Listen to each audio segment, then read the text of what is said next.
Oggi è il 3 di novembre e come la tradizione che ormai abbiamo iniziato, voglio spiegarvi il significato di questo mese.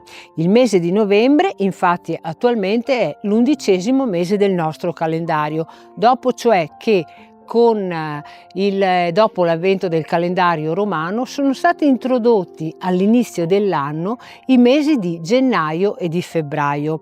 Infatti il mese di novembre, dal termine latino november, nel calendario romano era il 9° mese dell'anno ed era considerato un mese di transizione. Perché?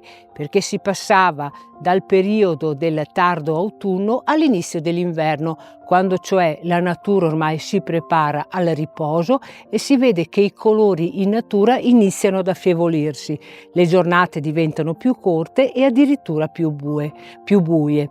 Infatti il mese di novembre è associato non solamente per la tradizione di Ognissanti e dei defunti alle festività dei morti, ma è associato anche ad un periodo particolarmente grigio e cupo proprio per la particolarità di questo periodo.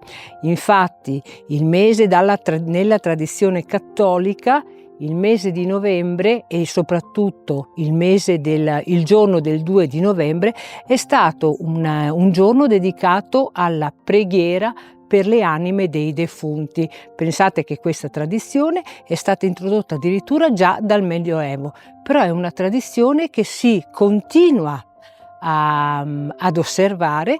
Infatti c'è l'abitudine di portare i fiori in occasione di queste festività nei luoghi dedicati al culto dei defunti e infatti il mese di novembre è associato al fiore del crisantemo e al fiore della erica. Perché? Perché sono fiori che sono particolarmente resistenti alle basse temperature, per cui si prestano ad essere utilizzati in composizioni da esporre all'esterno.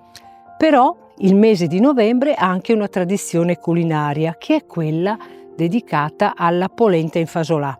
Voi che cosa mi sapete raccontare di questo piatto? Se avete qualche notizia al riguardo, vi chiedo di scriverla nei commenti qua sotto.